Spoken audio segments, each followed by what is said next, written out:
Olá, hoje o Conexão Mais vai abordar um assunto que tem pautado debates e gerado muitas discussões. E a gente vai trazer uma especialista para conversar sobre isso.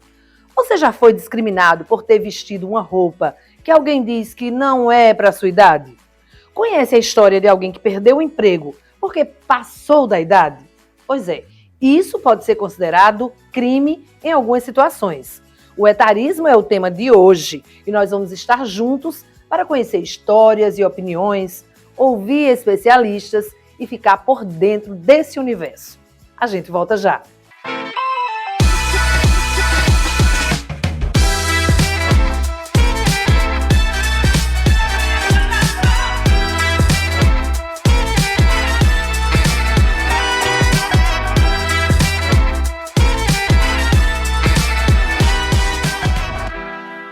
Etarismo é o nome que se dá para práticas discriminatórias realizadas por causa da idade de uma pessoa.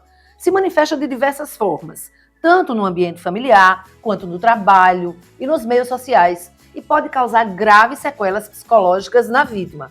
Esse descrédito sobre as ações de uma pessoa idosa, como se ela fosse incapaz de fazer suas próprias escolhas, é um assunto sério. A TV Cidade convidou a fisioterapeuta Daniela Barbosa para esclarecer nossas dúvidas e bater um papo com a gente. Ela é professora da Universidade Federal da Paraíba e especialista em gerontologia. Tem mestrado e doutorado em educação e vai dividir o conhecimento dela hoje com o Conexão Mais. Olá, professora, um prazer imenso recebê-la. Obrigada. Vamos bater um papo com o Conexão Mais, a senhora e o nosso telespectador, para que a gente discuta esse assunto com leveza, mas também com muita seriedade. E a gente começa já falando, o etarismo se manifesta como na sociedade? Bem, o etarismo, ele se manifesta de diversas formas como uma violência simbólica às pessoas idosas, mas principalmente com relação à sua capacidade e autonomia. Primeiro, o que é autonomia? É a capacidade do ser humano de decidir sobre suas escolhas.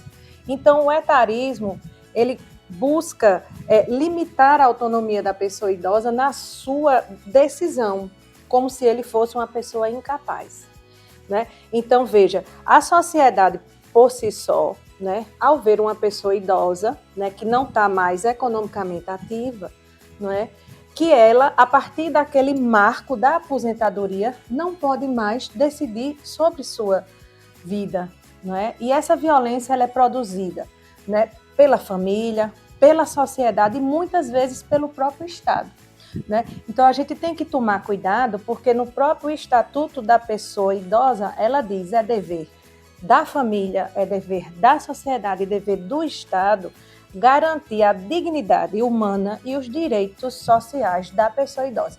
O etarismo vai de encontro, não é, a essa política pública, não é, que defende esses direitos. Então, ela se manifesta diariamente e ela se manifesta a partir de vários sujeitos sociais em torno de uma população, né, que tem uma faixa etária classificada como pessoa 60 mais, pessoa acima de 60 anos. Quais são os impactos dessa discriminação na sociedade? Os impactos são extremamente negativos, né? Primeiro, quando a gente fala da discriminação, a gente tem que vir para um conceito anterior, que é o preconceito. Eu sempre digo, o que é o preconceito? É quando uma pessoa não se aprofunda sobre aquele tema e ela vai, de maneira superficial, não é, rotular, estigmatizar e preconceituar, no caso aqui, a pessoa idosa como um sujeito incapaz. Incapaz de gerenciar sua vida, incapaz de gerenciar suas finanças, a sua vida sexual, não é? A sua vida amorosa, não é? Em todos os aspectos, né, da questão humana. Então, nesse sentido, quando eu tenho um preconceito, eu passo a discriminar, eu passo a segregar, eu passo a excluir essas pessoas do meu convívio social. Então, eu não quero estar perto dela, né? Eu não quero fazer parte do convívio. Então, eu produzo um isolamento social que se chama discriminação. E quais são os efeitos do preconceito e da discriminação que a gente chama de etarismo ou de ageísmo. É bom que o público do Conexão Mais saiba que existem outras denominações, porque ageísmo vem, né, do inglês age, e etarismo é a versão aportuguesada, né, desse tema, causa na vida da pessoa idosa.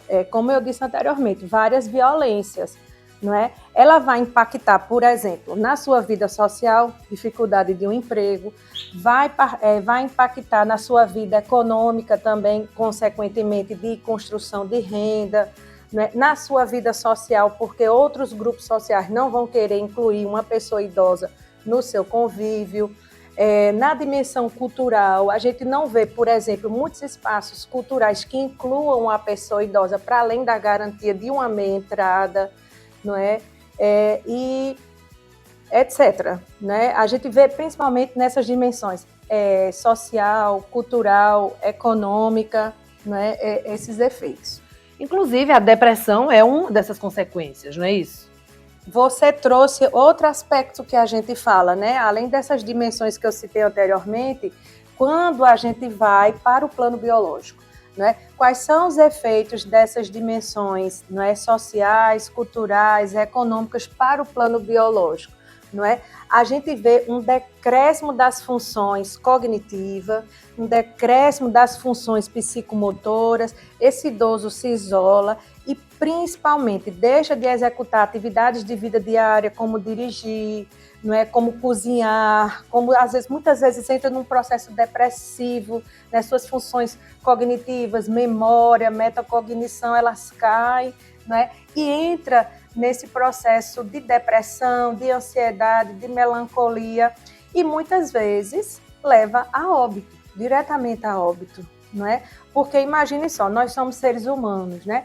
Nós somos pessoas necessariamente gregárias, nós precisamos estar, não é, em grupos. A gente viu isso, né, pessoal, na pandemia, como foi difícil, todas as faixas etárias, mas principalmente a idosa, conviver isolado. Então, imagine que o etarismo, ela produz esse isolamento, não é, essa discriminação, independente de a gente ter um vírus, não é, circulando. Então, essas pessoas, elas vivem essa pandemia, vamos chamar assim, essa pandemia de etarismo constantemente, não é? E a sociedade tem que mudar, é nosso dever, né? Professora, outra coisa, o etarismo, ele não afeta, viu, gente? Não afeta apenas pessoas mais velhas. Os jovens também são vítimas disso. É interessante, né? Eu gosto sempre de indicar livros, né? De indicar, né, outras formas de abordagem do tema além da produção científica, né? Tem um livro muito bom de Lia Luft que chama Perdas e Ganhos. A gente sempre imagina que só é a velhice, aí eu uso esse termo, tá? Muitas vezes a gente acha que a gente não pode chamar a pessoa idosa de velha, pode sim, inclusive tem um livro muito bom de Simone de Beauvoir, A Velhice, não é? Que ela trata dessa forma, dessa faixa etária, não é? E tem, como eu disse, né, esse livro de Lia Luft que chama Perdas e Ganhos. O que são perdas e ganhos? Lia Luft, ela diz nesse livro, basicamente, que em toda faixa etária a gente tem perdas e ganhos. Ela dá um exemplo muito lindo. Ela diz assim, a gente acha que é só na velhice que a gente adoece, mas veja só, na infância, quantas doenças a gente atravessa na infância, não é? E a gente vê pelo cartão de vacina da criança, né? E aí, né, mais uma fala, né? A pessoa idosa também tem que se vacinar, tem que se cuidar, porque a gente se previne de muitas doenças, porque é comum. E a gente acha que é só na velhice que a gente adoece, né? Então, na infância também temos perdas, na juventude temos perdas, na adolescência a gente tem perda da identidade infantil para a identidade jovem, não é? Na juventude também a gente entra no mundo adulto, no mundo do trabalho, e como é difícil hoje para os jovens, não é, adentrar ao mercado de trabalho, não é? A fase adulta que somos nós aqui presentes nesse estúdio, não é? Quantos lutos a gente já começa a viver, né? Quantas perdas a gente começa. A velhice, ela é um estado natural do ser humano. Ela é uma construção biológica natural, é um ciclo da vida. Agora, culturalmente, principalmente no mundo ocidental, a gente considera a velhice como um declínio, como perda, como luto e como morte. Não, ela é apenas mais um estágio da vida onde naturalmente teremos perdas e ganhos. Eu fico brincando, né?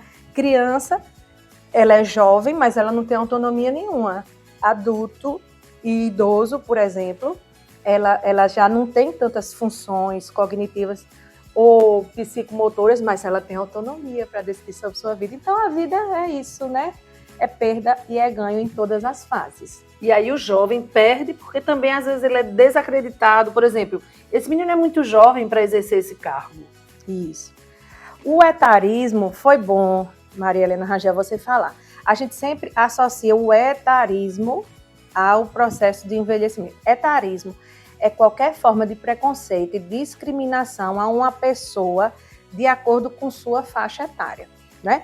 Então, se eu discrimino um jovem porque ele não tem experiência para assumir um cargo, né, no mercado de trabalho, isso também é etarismo, isso também é crime, né? Se eu discrimino uma pessoa idosa porque também ela não tem capacidade psicomotora de exercer uma função também dentro do mercado de trabalho, também é etarismo, né? Eu discrimino um adolescente por imaturidade com relação a alguma atitude dele, seja no ambiente escolar, por exemplo, também é uma forma de etarismo. O etarismo, na verdade, como eu já disse, é o preconceito e a discriminação de pessoas por sua faixa etária, principalmente por uma questão cronológica, né? Então, assim, eu estou discriminando uma pessoa pela idade dela. Isso é papo para o dia inteiro, né, professora?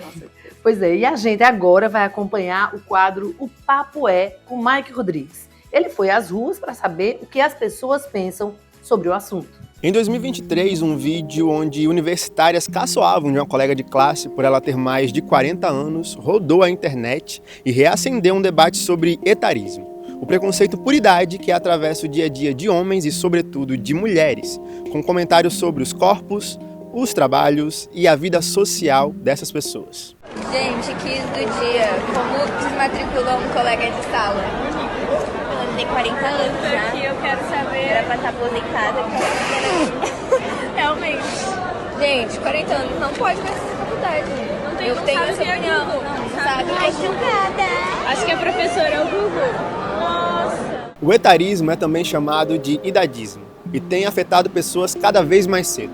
Esse tipo de preconceito é, além de tudo, desconectado da realidade do país, que tem enfrentado uma inversão da pirâmide etária. Segundo o IBGE, até 2030, o Brasil já terá mais idosos do que jovens com idade entre 0 e 14 anos. Viemos até o Espaço Cultural para conversar com as pessoas e buscar entender como elas estão observando e vivenciando esse tema. O papo de hoje é etarismo.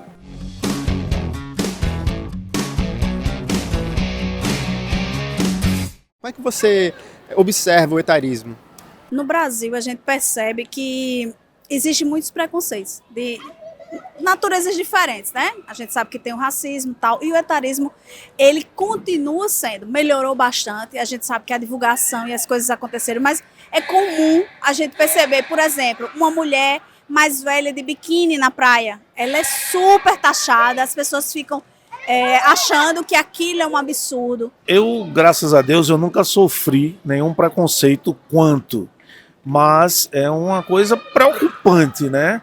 Principalmente uma juventude hoje em dia que não dá valor às pessoas que têm mais experiências de vida, onde poderia se absorver e se completar a juventude com a experiência das pessoas. Falar sobre o etarismo é falar também sobre preconceito, né? Porque para a mulher em si, a beleza é uma pauta muito antiga. E parece que a gente não tem um direito de envelhecer, né?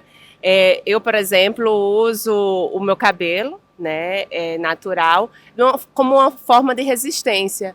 Porém, muitas vezes as mídias não acompanham isso, né? A gente tem que se forçar a estar dentro de um perfil comercial, né? O qual muitas vezes não aceita a nossa idade como somos, e a gente tem que se moldar ao mercado, né? Eu acho que isso acontece muito mais agressivo para as mulheres. O homem cria um charme, criou-se um lugar, né, de identidade que a mulher ela tem que permanecer infantilizada, eu diria, né? Que muitas vezes o grisalho, a gente tem que manter um perfil do corpo, né? Que isso para mim é um lugar de fala e de resistência, na verdade, né? Pois é, vocês viram que o etarismo atinge diferentes pessoas nas mais diferentes idades, mas principalmente as mulheres. Tudo isso por conta de uma imposição social. Bom, o Papo vai ficando por aqui, mas as discussões continuam nos nossos comentários. Não deixe de nos seguir no nosso YouTube e no nosso Instagram, @tvcidadejp. A gente volta com muito mais Papo na semana que vem. Obrigada, Mike. Como vocês veem, a mulher se vê muito nesse papel de desqualificação e se sente obrigada a mudar o aspecto de suas vidas por causa do etarismo. Não tem mais idade para isso. Idade não tira direitos. Ouse, tenha coragem para o que quiser. Ninguém para o tempo. A juventude não é para sempre. É preciso respeitar o ciclo e o futuro muda o que acontece na frente. Cada ruga, cada fio branco é uma história a ser contada. As mãos que hoje tremem já escreveram com firmeza cada capítulo de uma história. Jovem com preconceito se torna ultrapassado. Deram o nome de etarismo, o ato de diminuir quem tem mais idade. Em uma vida, várias vidas podem ser vividas. Vários começos, de passos seguros ou de tropeços. O grande aprendizado de um jovem está no respeito do espaço. De tempo também. Ser idoso é ser um clássico original, rico em experiências, e o preconceito exclui o social. É ter várias histórias para contar, enquanto o jovem mal começa a rabiscar entre a criança e o idoso, existe um belo intervalo. Se não aproveitar com respeito, na certa cairá do cavalo. O idoso não deve ser figura decorativa na família. Sou contra o termo terceira idade e a favor do mais idade. Quem está matriculado na escola da vida sabe respeitar quem tem mais idade. É garantir um futuro com direito e felicidade. Etarismo é agressão, é ofensa, é empurrão. Vai, idade, vai. Quem se cuida será sempre jovem. Ter mais idade é privilégio que nem todos terão. Quem tem mais idade é fruto maduro. O jovem vive a idade da flor, que quase nem vinga o fruto. Ninguém nasce, se cria e cresce sozinho. Alguém maior protegeu e defendeu e ensinou o melhor caminho. Idosos são vigas que escoram o teto da infância e da adolescência. O poema é de Brione Capri e retrata muito bem o etarismo. Mas é bom lembrar que essa prática, professora, é nada romântica. A gente não pode, de forma alguma, romantizar esse assunto, não é isso? Não podemos romantizar nenhuma forma de violência, não é? Seja ela simbólica, seja ela física, seja ela psicológica, financeira, né? O etarismo muitas vezes aborda todos esses tipos de violência à pessoa idosa, que é o tema aqui do Conexão Mais, né? Ela causa graves sequelas principalmente no campo, que eu sempre digo, né? Nas dimensões biológicas, social e cultural. Porque a partir do momento que eu discrimino essa pessoa idosa, que eu passo a dizer que ela tem um lugar, não é, excluído, marginalizado da sociedade, né? E historicamente esse lugar ele vai se naturalizando, se constituindo, e é muito difícil sair desse ciclo de violência. Então, aos telespectadores, né, do Conexão Mais, né, e da TV Cidade, não é, que este programa ele traga essa sensibilização, que pessoas idosas são cidadãs, são pessoas dignas, não é, e portadoras de direitos, e principalmente o direito a existir na sua plenitude, né, existir com suas limitações, com suas potencialidades, principalmente, e o mais importante, com seus saberes e práticas, não é, para que a gente evolua enquanto humanidade, né? Porque nas sociedades tradicionais, como a gente estava comentando, não é, a pessoa idosa ela é central né, para a construção da identidade cultural daqueles povos. E por que agora nós, enquanto civilização ocidental, a gente desconsidera o valor humano, né, dessas pessoas? Então, vamos ver que enquanto humanidade a gente evoluiu e que a partir de agora a gente vai pensar melhor sobre nossos valores e nossas escolhas. Professora, a gente vai dar mais uma paradinha, porque agora a gente vai assistir mais um episódio do Indica, abordando esse tema. Quantos anos você tem? Tá, não precisa responder, só pensa comigo. Por que isso ainda é usado para te definir?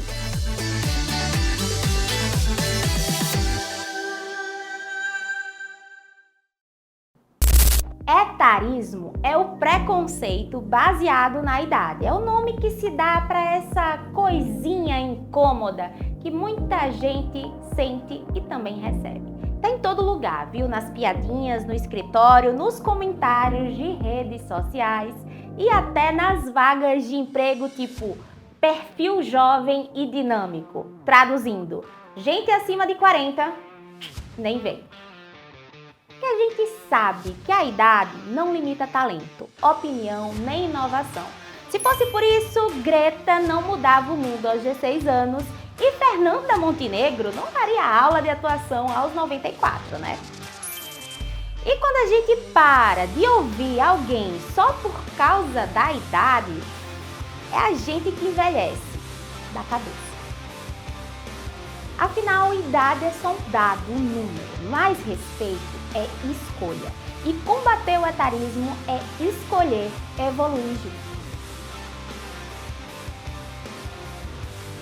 Indica o que todo mundo precisa ver, mas nem todo mundo quer enxergar.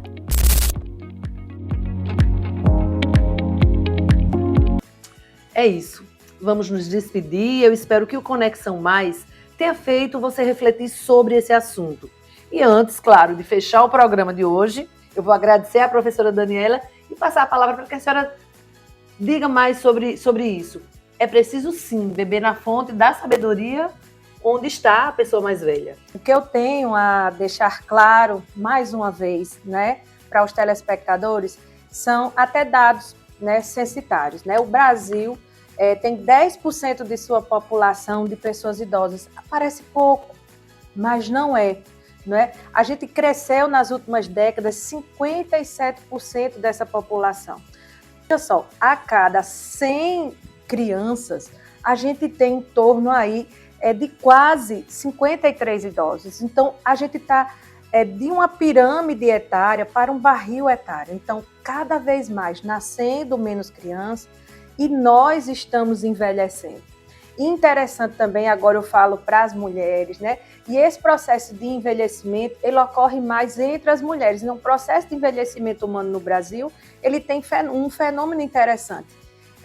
São mulheres, né? E são mulheres pobres. Então, a gente tem que verificar que, enquanto política pública, o Estado brasileiro, ele tem que verificar que a população feminina está envelhecendo, está empobrecendo e precisa de políticas públicas capazes de assegurar, mais uma vez repito, os seus direitos sociais. O direito à saúde, o direito ao lazer, o direito à recreação, o direito à habitação, o direito ao transporte, não é? E ou direitos sociais previdenciários, né? Que a gente vive uma crise aí na previdência social, né? E essa população, gente, está cada vez mais idosa. Então, a gente já vive um fenômeno que a gente chama de quarta idade, que são idosos com mais de 80 anos.